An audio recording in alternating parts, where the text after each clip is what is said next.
Hello, and welcome back to Sacrifice of Praise. Today's topic is what we think about. How do we control our thoughts? Where do we direct our thoughts when we're in the middle of a valley? It comes from the Sacrifice of Praise book, and it is chapter 5 if you want to read it for yourself. Chapter 5, think on these things. Philippians 4:8. Finally, brethren, whatsoever things are true, whatsoever things are honest, whatsoever things are just, whatsoever things are pure, whatsoever things are lovely, whatsoever things are of good report, if there be any virtue, and if there be any praise, think on these things. The book of Philippians is a book about rejoicing. In verse 4, Paul told them to rejoice always. Now he is telling them how to rejoice. Verse 6 tells them to be careful, full of care, for nothing, but to pray with thanksgiving. Now he comes to the end of his letter to them and he says, finally, brethren, and he tells them what to think about. When my dad taught me to drive, he told me to always focus on where I was going and check things like speed, traffic, signs, etc. You will always go where you focus. If you focus on the ditch, you will end up in the ditch. If you focus on oncoming traffic, you will drive into it. Check everything, focus on where you need to go. In life, where we focus our mind is where our life will go. What do you think about the most? The Bible has a lot to say about thoughts, both man's and God's. Matthew 22:37 through 40. Jesus said unto him, Thou shalt love the Lord thy God with all thy heart, and with all thy soul, and with all thy mind. This is the first and great commandment. And the second is like unto it, Thou shalt love thy neighbor as thyself. On these two commandments hang all the law and the prophets. Mark 12:30 through 31 and Luke 10:27 are sister passages to this. God commands us to love the Lord with everything we are, including our mind. It's very hard to love the Lord with all our minds when we are thinking about the wrong things. Romans 12:1 through 2. I beseech you, therefore, brethren, by the mercies of God, that ye present your bodies a living sacrifice, holy and acceptable unto God, which is your reasonable service. And be not conformed to this world, but be ye transformed by the renewing of your mind, that ye may prove what is that good and acceptable and perfect will of God. How can we present our bodies as living sacrifices and be holy and acceptable to God if we clutter our minds with self-centered thoughts and the things of the world?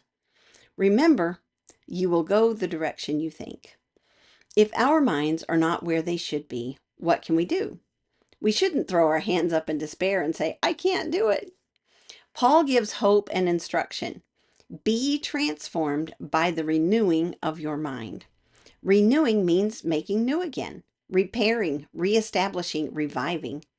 We are human, and it is natural to get our minds focused on and cluttered with the wrong things. We are told to be transformed by the renewing of our mind. Renewing our minds transforms us back to a living sacrifice, holy, acceptable unto God. Sometimes our focus isn't so much worldly as it is self-focused. Why is this happening to me? How could they do this to me? Why doesn't God fix my situation or give me the blessings I long for? When we allow our thoughts to go in this direction, we turn inward, thinking more of ourselves, nursing our hurts. Notice each of these questions focuses on me. This is often our natural response to trouble, but God doesn't want us to behave naturally. We are supposed to bring our thoughts into submission to God. Either Satan plants these thoughts or they are a natural byproduct of sinful flesh. Whether we have deep wounds or disappointments and unmet expectations, dwelling on them causes them to fester. They become breeding grounds for unforgiveness, bitterness, discontent, and many other sins. They cripple and destroy. There is no peace when we dwell on hurts, past or present, real or imagined. 2 Corinthians 10:4 through 5. For the weapons of our warfare are not carnal, but mighty through God to the pulling down of strongholds, casting down imaginations and every high thing that exalteth itself against the knowledge of God, and bringing into captivity every thought to the obedience of Christ. Another common response to trouble I see in counseling ladies is the tendency to use imagination to escape temporarily from our sorrow. When we escape into a fantasy where we control what happens, we are not thinking about things that are true and honest. Sometimes these fantasies are not pure or lovely either. We must bring these thoughts into obedience to Christ. I would like us to look again at the following verse, Isaiah 26:3. Thou wilt keep him in perfect peace, whose mind is stayed on thee, because he trusteth in thee. Every time I have allowed my mind to focus on trials instead of God, his goodness and his power, I struggle with anxiety, anger, discouragement, bitterness, or depression. However, when I face the hardest trials with my mind fixed on God, I walk through the valley with peace, joy, courage, and contentment. These valleys have included not only the miscarriages and chronic debilitating illness, but also betrayal with personal attacks, death of a loved one, and more. God can give us victory in any situation when we obey Him and keep our minds focused on Him. Have you ever wondered why some people become bitter and angry in trials while others grow sweeter and more gracious? Why do some talk of God's faithfulness of goodness and their blessings while others talk about their hurts, disappointments, inconveniences, or trouble? I believe this is the key to which kind of person you become through trials, fixing your focus. I became that bitter, angry person until I learned these lessons. When you find life off kilter, when you dwell on the hurts, when you find you're not as close to God as you once were, it is time to renew your mind and readjust your focus. He promises perfect peace to those who keep their minds stayed on Him. I have proved this verse. Every time I don't have peace, my focus is on the wrong things. When I fix my heart and mind on Him, peace returns. I had a chance to prove this again this past 2 weeks. We started through the valley of transition, transitioning my mother-in-law to assisted living, moving her out of her apartment that she lived in for 22, 24 years, um, facing the fact that she needed more help than she got where she was or that we could give her. And it's been a hard couple of weeks. The temptation was to focus on the hard, to focus on the unfair, where she was supposed to have assisted living availability, and they removed it not too long before she needed it. Um, People who didn't do what they were supposed to, and it was so easy to focus on those and to focus on the fatigue and the pain of just going through this. And we had a snowstorm that delayed everything, and I slipped and fell on the ice, and that set us back because I was in too much pain to do some of the moving and the sorting through her apartment, and she wasn't feeling well enough because she'd just come out of the hospital, and all of these things were coming together, and it was so easy to slip into that, looking at the hard, looking at the unfair, people who didn't do what they were supposed to, people who didn't follow through, and we had to circle back and follow up on it and chase things down, and her fear and anxiety with this move and confusion from a recent illness, and all of these things are pulling at us and demanding our attention. And it was so easy, and there were days I slipped into it and focusing on the hard until God would remind me of this and pull me back and say, your focus is wrong. And when I would get my focus back onto the blessings, the place that was closer to us had an opening that just so quick. Within a week of her getting out of the hospital, we could start this transition instead of months that they said it probably would take. Her coming to the place where she said, I need help. We had seen it coming, but we didn't know if she saw it coming. Finding a place that she liked, a place that's close to us, only a half hour away, people who've come along and been a blessing, provision that God has made to sort all this stuff out and to make the changes and buy the things that were necessary. And every step of the way, God's provision, God's grace, God's mercy was there. And when we focused on that, we could rejoice in what was going on. Did it mean the pain was gone? Nope. I still hurt. Mom's still weak. My husband is still hurting from the lifting and the carrying because he wouldn't let me lift because I had fallen and was not in very good shape. But we didn't have to focus on these things. And when we focus on the blessings and how she's settling in and just all the little and the huge things that God has done for us, brings peace.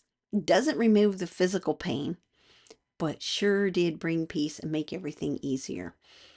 We did all this with my husband teaching class, and we're both teaching next week, or this week, because this will go live Monday morning. So we're teaching this full week, and then I teach the following week. What a blessing that my class landed later, so that I could do what I needed to do this week, this past week. And so we're thankful for what God has done. But I'll confess, there were a couple of days that thankful was not top of the list of what I was feeling. Frustrated, exhausted, overwhelmed, done. And yet, when I got my focus back on God and started praising Him for what He had done and thought on the right things, the peace came back. And it can come back for you too. I've proved this in the really darkest valleys. I've proved it in just frustrating everyday things and in things like this that are not the darkest valleys, but they're still hard. And so I want to encourage you this week, whatever you're going through, pay attention to what you're thinking about. Where's your focus? It doesn't mean that we're saying, oh, this isn't hard anymore. No, it's hard. Your valley is hard. And we admit that, we acknowledge it, but we don't focus on it. Not long after my dad died, and we had all had to go back to our lives, and Mom was on her own. And not 100%. I mean, my sister lived in town. Some of my nieces and nephews lived in town. But she was in the house by herself for the first time since Dad had died. And we were all really concerned about her. And she called us one day, and she was on video call, and she said, well, I just want you to know I'm okay. We're like, that's good. We're so glad to hear that. And wondering what was behind it. And she said, it's hard, and I'm not going to lie. And they'd been married a long time. And she said, but I'm not going to wallow in it. And that's what we're talking about today. You acknowledge the hard. It's hard. She would still sit down and cry because she missed him and talk to God about how hard it was. But she didn't focus on the hard. She started thinking about the memories and the sweet times and the blessings and God's provision during this time. And when she did that, we saw her joy return. In the middle of grief, she had joy. And so whatever you're going through today, by talking about this, thinking on these things, it doesn't mean I'm telling you, well, just ignore it and it'll all go away. That's foolishness. Well, say it isn't hard and it'll eventually not be hard. No, acknowledge the hard, but focus on the goodness of God. Think on God's grace, His mercy, His provision, His strength when your strength is gone. And sometimes the valley brings physical weakness. And this week I have felt at times like I have no more strength. And we would get home at night, and Rob would go off to teach, and I would sit in my chair over here, and I would just sit there in pain and exhaustion. And I would just turn it all over to the Lord. And as I sat there and I thought, I don't know if I can do this tomorrow. And I'd wake up in the morning able to go do it again. Why? Because God's grace. But if I had focused on the pain, I'd have stopped. I'd have just said, I can't do this. And so think on these things this week. If you're struggling, do an inventory of your thoughts. What am I thinking on? And if it's on the hard, if it's on the not true, if it's on the unlovely, turn your thoughts around. Look for the true, honest, pure, lovely. Think on these things and see what joy, what peace, and what blessings God brings in your life this week. Until next time.